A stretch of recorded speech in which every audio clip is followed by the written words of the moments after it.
I'm the Rap Critic. Let's talk about Young Money. Now, I've always had a log of what songs I want to review next, and I noticed that a couple of them were from the same camp, so I decided to dedicate a month to just Young Money.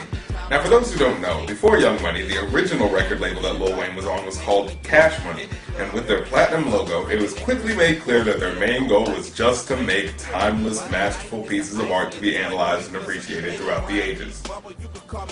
Okay, not really. But at least they were upfront on what they were about. Cash and money. But they talked about other things. Eventually. But yeah, the label was started by Brian and Ronald Williams, two brothers who wanted to make their way out of the hood by expressing themselves through rap music and promoting other artists. And you know what? There's nothing inherently wrong with that in and of itself. The only problem was that the rappers they promoted...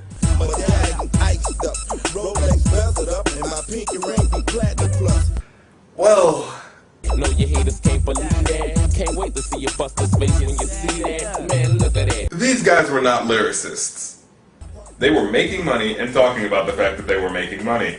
But hey, it paid off, seeing that Birdman is apparently worth about $100 million according to Forbes. Which is odd, because despite being the co-founder and CEO of his own label, his own albums don't seem to do that well. Not since his first album has any of his solo efforts managed to even go gold yet. Now I know what you're thinking, and no, I'm not going to make a Harvey Birdman joke. Also, you may be thinking, wait, Birdman makes albums by himself? And yeah, he does. But whenever you hear his songs, they always end up just sounding like singles that they forgot to put on Lil Wayne's album. Wanna know why?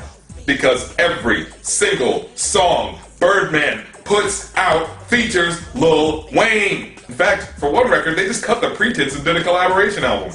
But hey, can you blame them? During the early 2000s, a majority of Cash Money's marketable artists jumped ship due to money management issues, and pretty much the only guy left in Birdman's corner was his adopted son Lil Wayne. In the wake of this shattered empire and two albums that for some reason didn't chart as high as his first, Wayne released The Carter, the breakthrough album that would bring Cash Money back on top, and put Lil Wayne in high demand with the hit single Go DJ, his highest charting single at the time. Well, at least until... But anyway, the album did so well, Lil Wayne got ambitious and decided to start his own little record label the next year called Young Money Entertainment, an imprint under Cash Money Records. Since its inception though, the only real artist to put out anything under the label was pretty much Lil Wayne, and personally I felt like he was doing it just to say he could do it. That is until Tiger came along and, well, he didn't really do that well.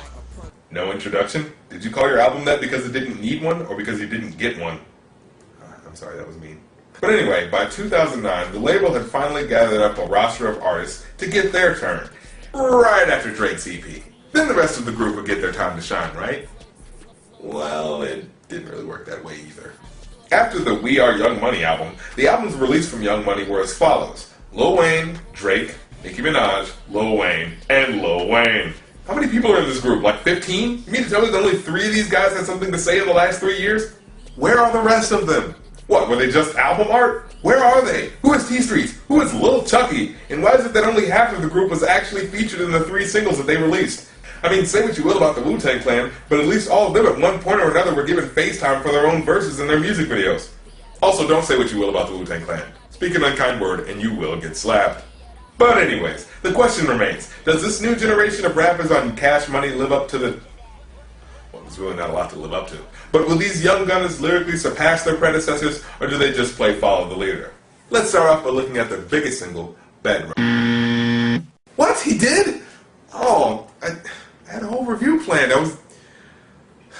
well, there goes that 28 hours of writing. See you next week. I hear it all the time, LB ain't on the same shit. So innovative, y'all the next best thing since whatever. I just laugh with it, cause today's fan is tomorrow's rap critic.